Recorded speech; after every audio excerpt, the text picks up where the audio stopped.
speaking with Henri Arslanian. He is chairman of the FinTech Association of Hong Kong, and he is going to be speaking at the Startup Impact Summit, part of the Start Me Up Hong Kong Festival 2020. So, tell me, Henri, how excited are you to be speaking at the festival, and what are you going to speak out about at it? First of all, Carolyn, thanks for having me. Obviously, very, very excited to speak at the event for a couple of reasons. One of them is not only to share with the audience the latest developments that are going on in the digital asset space, but also, most importantly, to be able to share with the audience why this matters to them and why this is very relevant. So very excited to be speaking at this event, and also that it's an originally Hong Kong event, which, as you mentioned, I'm the chairman of the FinTech Association of Hong Kong, and this particular event is very, very important, not only for the development of Hong Kong, but also for the development of our fintech ecosystem in Hong Kong. You've got to tell me, what are you seeing at the moment as some of the biggest trends in the fintech sector, the stuff that's really getting you excited?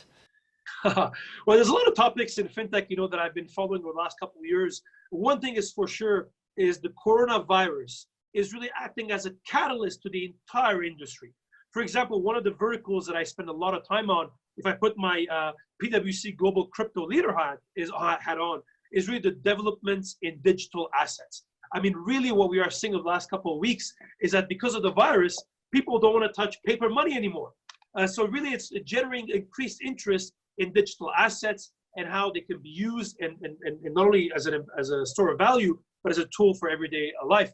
But I would also say secondly, what's happening around the world right now, we are going to unprecedented amounts of quantitative easing, which is basically central banks literally printing money either physically or digitally. And really what you're seeing with that is actually that's happening at the same time where, for example, in the Bitcoin space, we went to a halving where the amount of supply being created every 10 minutes is cut in half.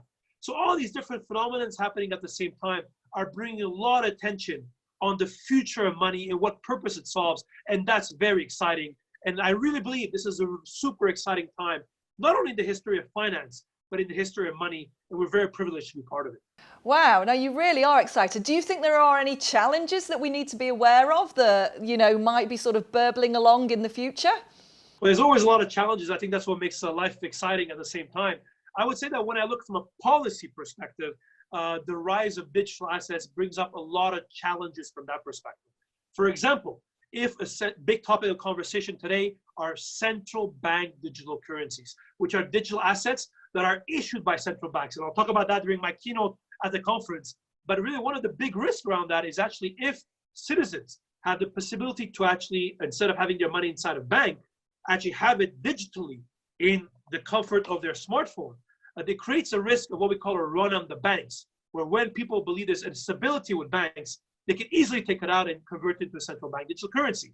Today, that is not a risk, because if, Caroline, you want to go and you're worried about the banks, there's a limit to how much physically you can withdraw an ATM and hold in cash. And also there's a limit to how much the bank will let you withdraw as well. Whereas if there's a mechanism for people to quickly withdraw it, and there's no limit to how much you can hold digitally, that creates a lot of systemic issues to the banking system and financial services more broadly. So there's a lot of these different considerations, which I'll address in my presentation during the event. I love that you're selling your presentation so very hard there.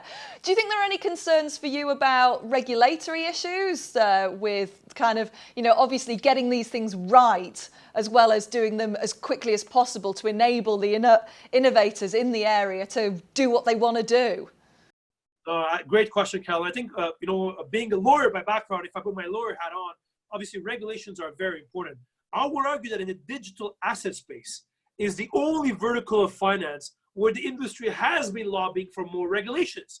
Because, whether you like regulations or you hate them, at least it provides a level of clarity and a level of playing field for everyone. In the digital asset space, we have been actually quite fortunate. According to Cambridge University, today only 5% of regulators do not have somebody working on crypto. That means 95% of regulators have somebody working on crypto. And I would argue, actually, generally speaking, most important jurisdictions have now regulations on digital assets, which is very exciting. I would argue now the uncertainty relies on something that many people would not think about, is actually tax clarity. Although the majority of regulations have clarity on regulations, very few of them have clarity on tax. And when you want institutional investors to come in, they need to make sure it's legal, but they need to know what's the impact on them from a fiscal perspective. And that's one thing I'll talk about as well in the presentation, but that is very important. And I expect to see more developments over the coming months.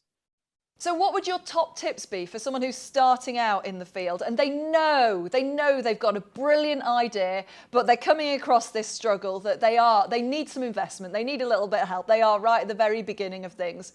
What should they do?